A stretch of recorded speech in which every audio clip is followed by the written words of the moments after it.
Eighth inning, the Bulls are in striking distance still. Freddie Dulce threw a scoreless seventh. Now in the eighth, it's Foo-Tae-Nee, left-hander from Taiwan. This is Foo-Tae-Nee's first appearance against the Rays organization. This is his 17th appearance this year. 24 Ks, 25 1/3, 20 hits, and 7 walks allowed for a 26-year-old from Taiwan. 6-foot lefty starts with Brandon Chavez, a switch hitter. Here's the pitch on the way to Brandon. Runs up as if to bunt, takes a strike, 0-1. Larry Parrish electing to bring Foo-Tae-Nee in this situation because it flips around Brandon Chavez, and then 3 of the next 4 Bulls hitters are left-handed hitters. So matching up against the Bulls with a 4-2 advantage. One of 2 lefties in that pen. And 0-1. That's a slider that was a little bit inside, I guess, in the count 1-1. 9-1-2 hitters for the Bulls. Limited to 5 hits so far by starter Chris Lambert, reliever Freddie Dulce. A 1-1. Swing and a high pop-up, foul toward first. Roberson drifting behind the coach, Dave Myers, and makes the catch. Dave getting out of the way, and there's one away. Ray Sadler hit a solo homer, and then they got a leadoff hit from John Jaso with a 6, leading to their second run. The only time, really, that there was a whole lot of pressure put on the opposing pitcher. Only time the Bulls have had a man in scoring position tonight. They scored. Here's John Weber. He singled to drive in a run in the 6th. He's 1 out of 3. 1 out of the 8th. Bulls down 4-2. The pitch left on left. Swing and a miss. Fastball away. The count 0-1. 5 homers. Now 26 driven in for Weber. That was his 4th RBI of the homestand. Henry Mateo, another switch hitter on deck.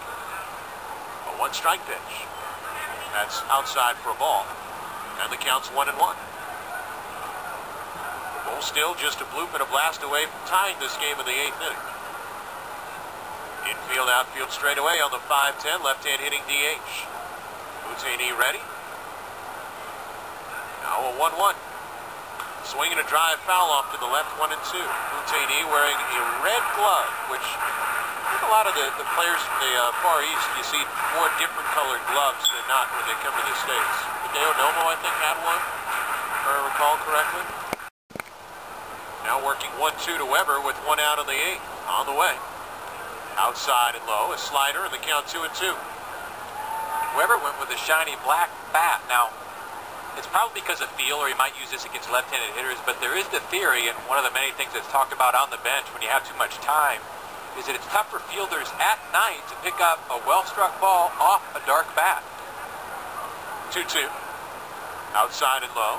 Slider and the count now full. Now, did you prescribe to that theory? I did not. I thought as an outfielder it sometimes was tough to pick it up just in nature from the glare, but I did hear that bandied around. Now, I never used the bat for that express reason. Usually when you use a bat, it's because it feels good or you believe you're going to swing the bat better, or you're going to go up there and get your hands on the ball quickly, but just something to throw out there. Brand new bat.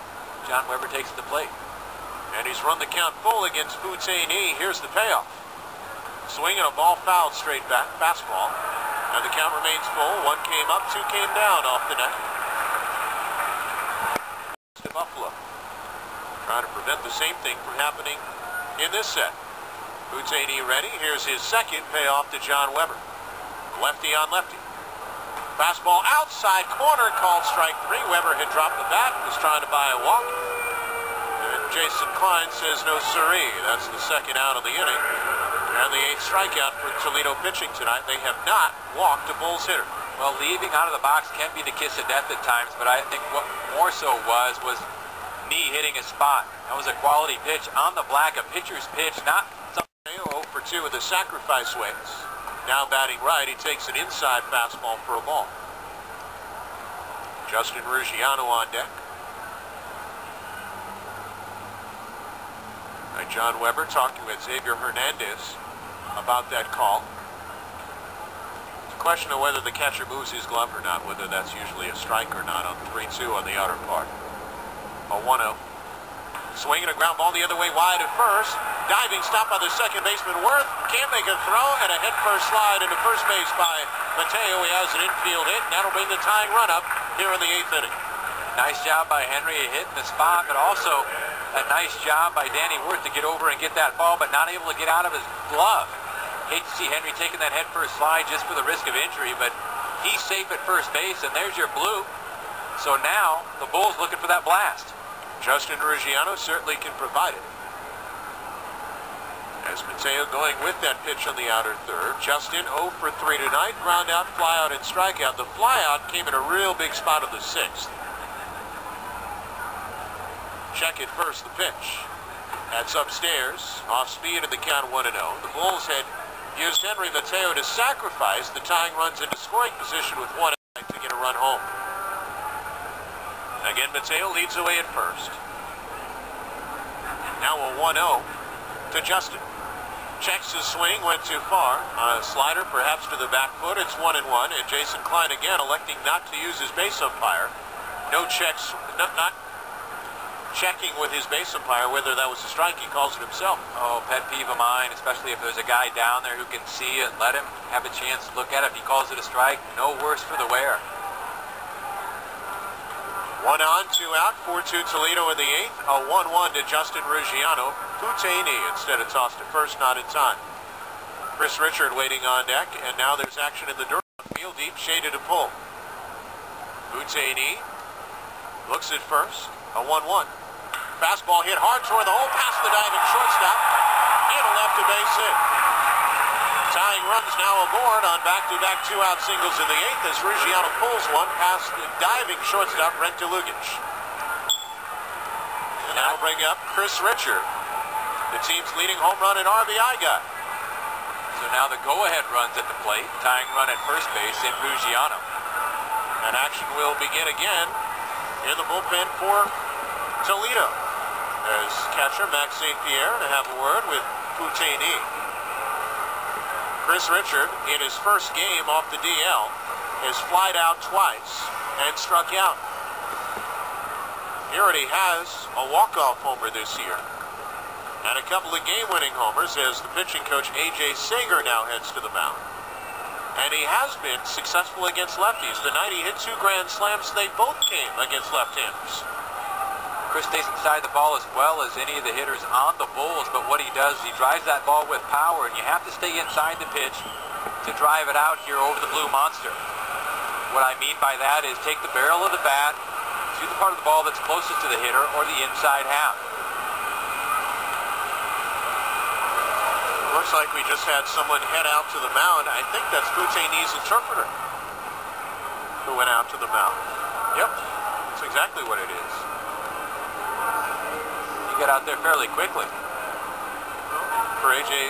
Sager, I don't know if he quite speaks the language of the native of Taiwan, Putaney. Richard, by the way, speaks the language of home runs against lefties, 3 of them in 30 at-bats.